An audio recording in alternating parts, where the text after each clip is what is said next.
Bienvenido a tu siguiente clase de biología, quien te habla Mr. Alexander Colina. Hoy vamos a conversar sobre ácidos nucleicos y metabolismo.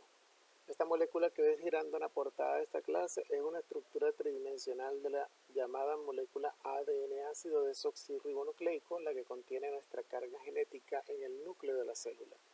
Es particularmente importante esta molécula y por supuesto que para la biología ha generado campos de estudio, todo un campo de estudio, mundos diferentes, porque esta estructura tridimensional que ves allí explica muchas cosas sobre la herencia, muchos aspectos sobre las variabilidades del genoma humano y sobre todo de lo que ella es capaz de tener como información dentro. Por eso es de tanta importancia en el estudio de la biología. El objetivo de la clase de hoy será particularmente diferente al de todas porque tendremos dos objetivos: explicar la estructura y funciones de los ácidos nucleicos y explicar en qué consiste el metabolismo orgánico clasificando a los seres vivos según este parámetro. Empecemos por los ácidos nucleicos.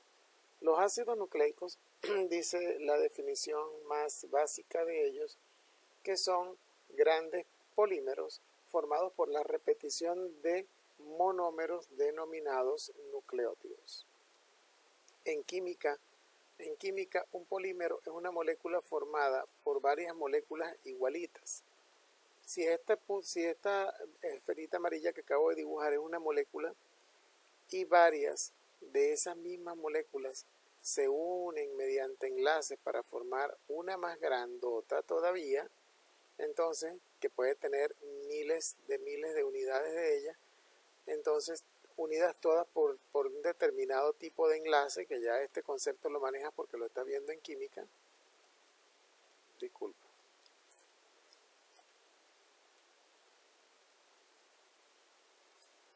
Entonces formarán una molécula más grande que se llamará polímero, y una de ellas que forma el polímero se llama monómero.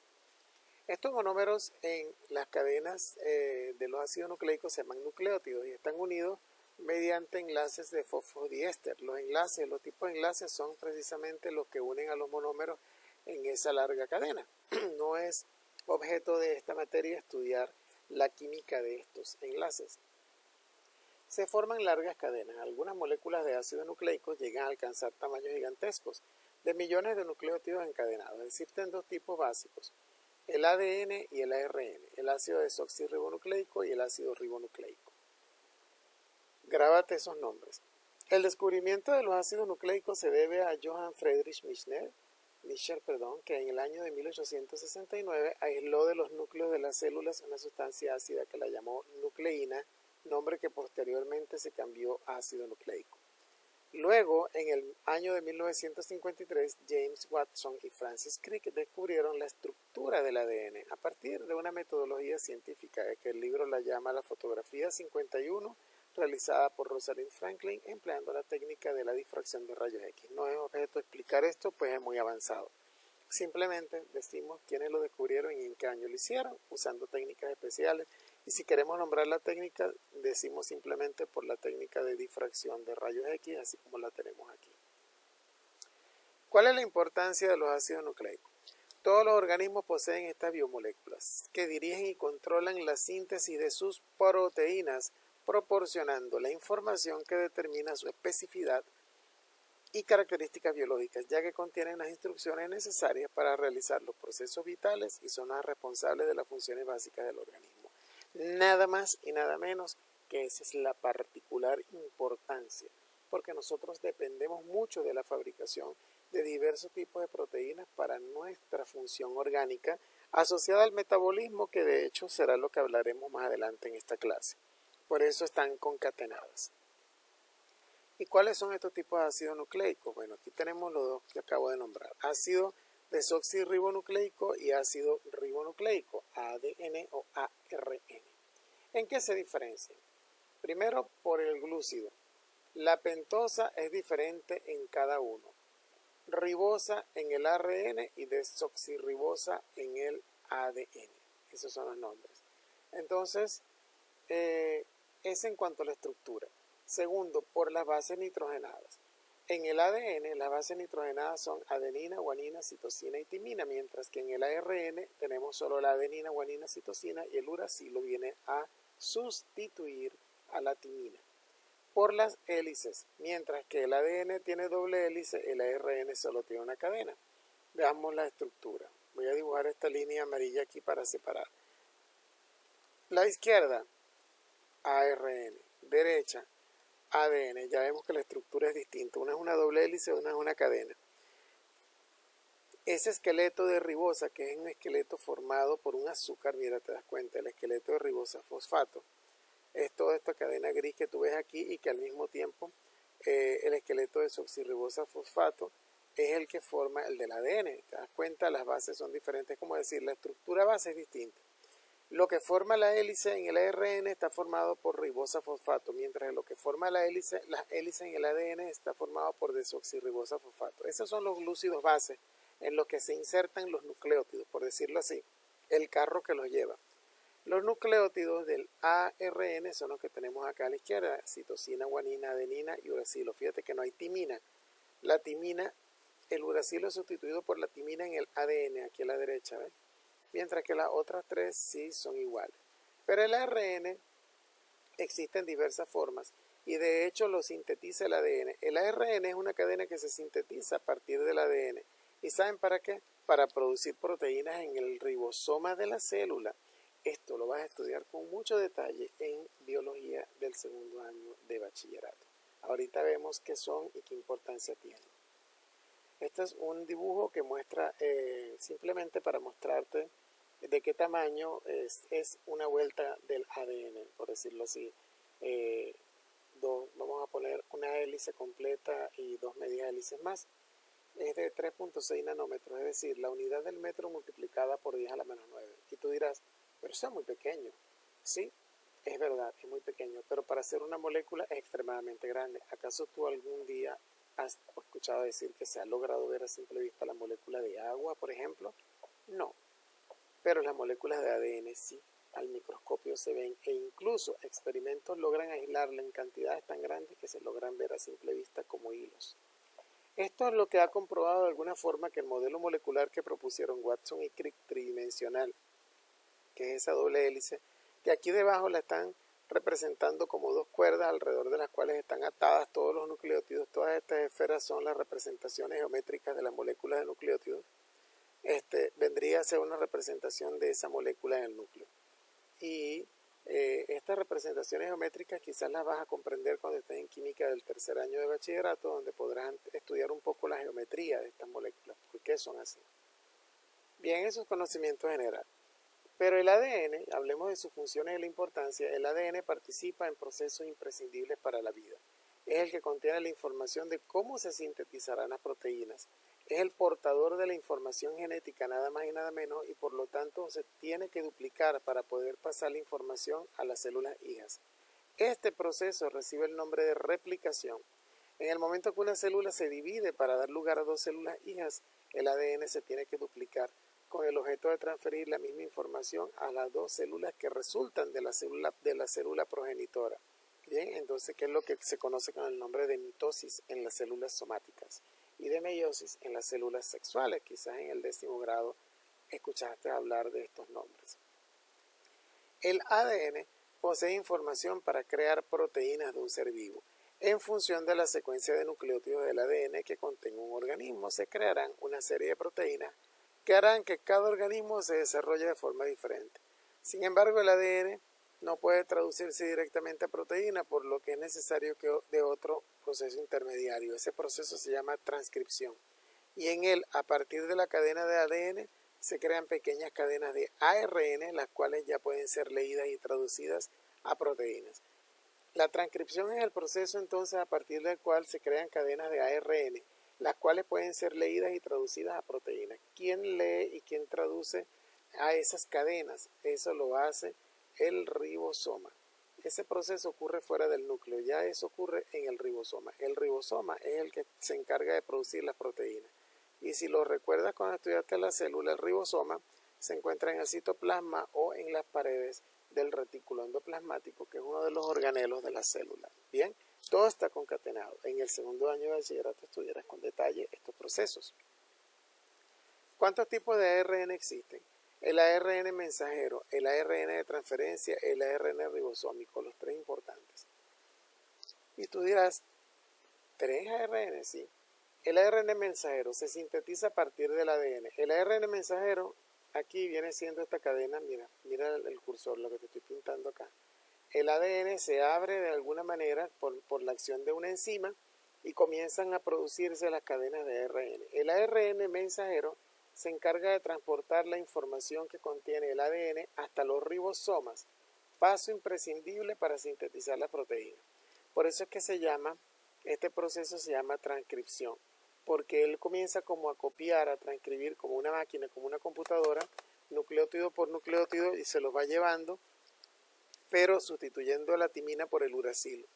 Y luego ese proceso, ese ARN sale del núcleo de la célula viajando como una culebrita al citoplasma para poder llegar al ribosoma, donde ocurre el proceso, donde es leído y traducido para producir la proteína. Mira, el ARN de transferencia tiene su función.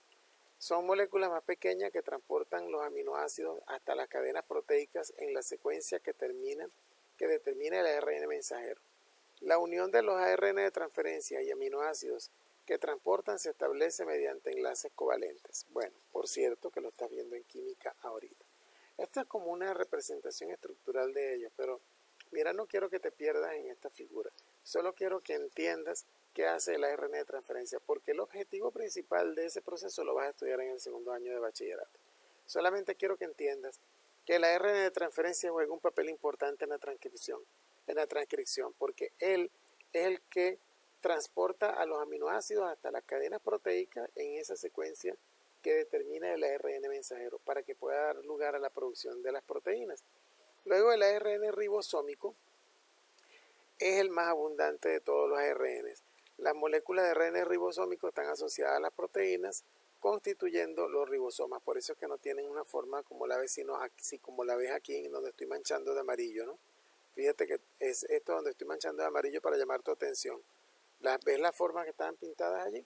Esas son las formas, la rosada y la lila, como podrían representarse el ARN ribosómico, porque está mayormente concentrado. Y él finalmente será el que dé paso a la producción de las proteínas. Bien, terminamos con los ácidos nucleicos. Esa es la descripción de ellos, qué son, qué función tienen, qué importancia tienen. Ahora pasemos al metabolismo. El metabolismo del griego, esto está sacado de Wiki para que tú puedas entender. El griego no importa, pero ¿qué significa esto?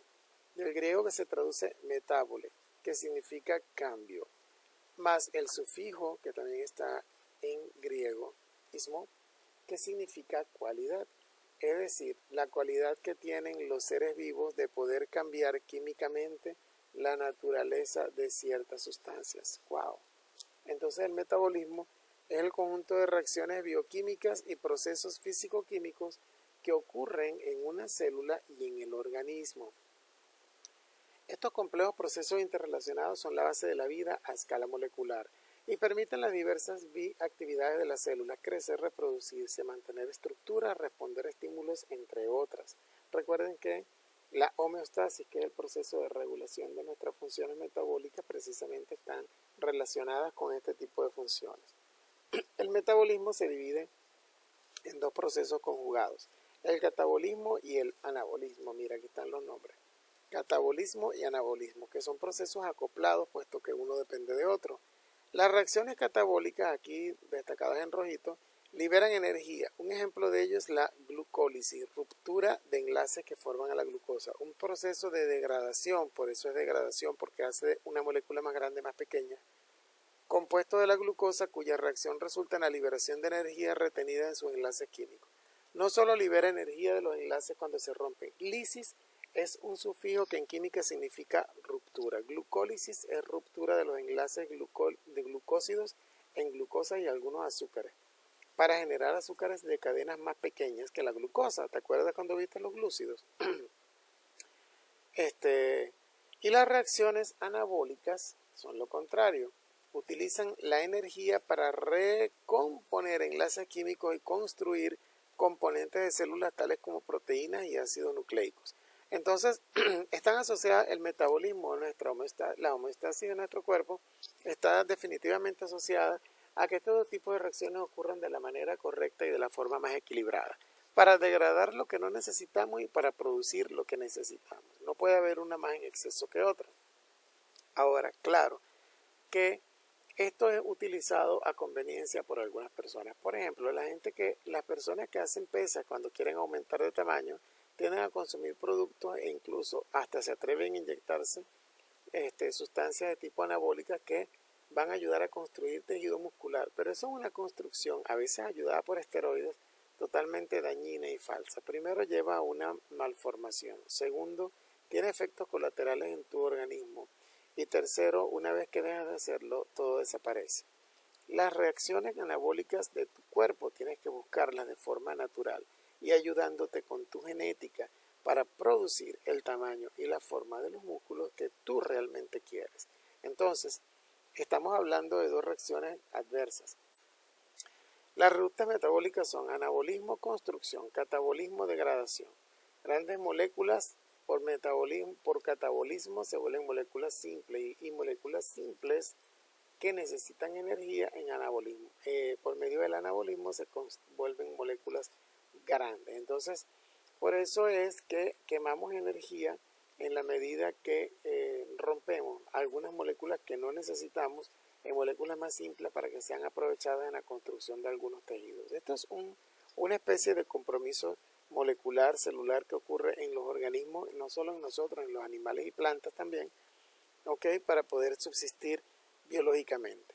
Según su metabolismo, los seres vivos pueden dividirse en 4 grupos: fotoautótrofos, fotoheterótrofos, quimioautótrofos y quimioheterótrofos. Interesantes palabras estas que tenemos aquí, ¿verdad?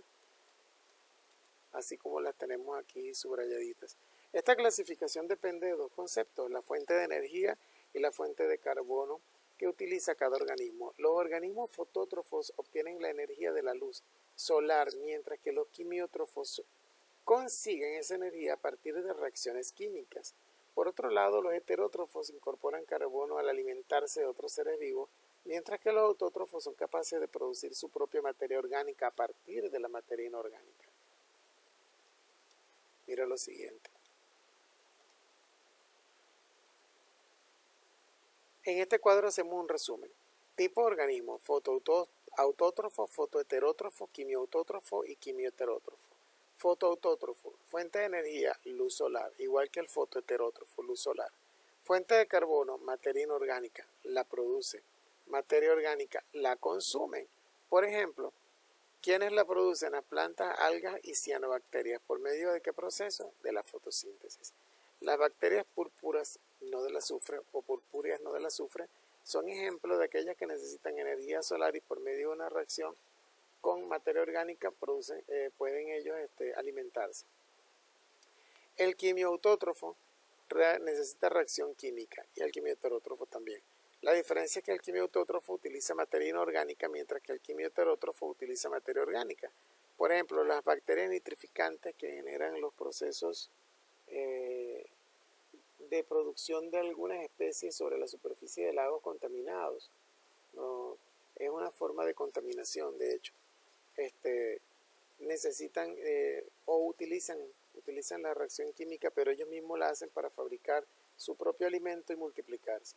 Mientras que los quimioheterótrofos pueden ser animales tipo protozoo, hongos y algunas bacterias.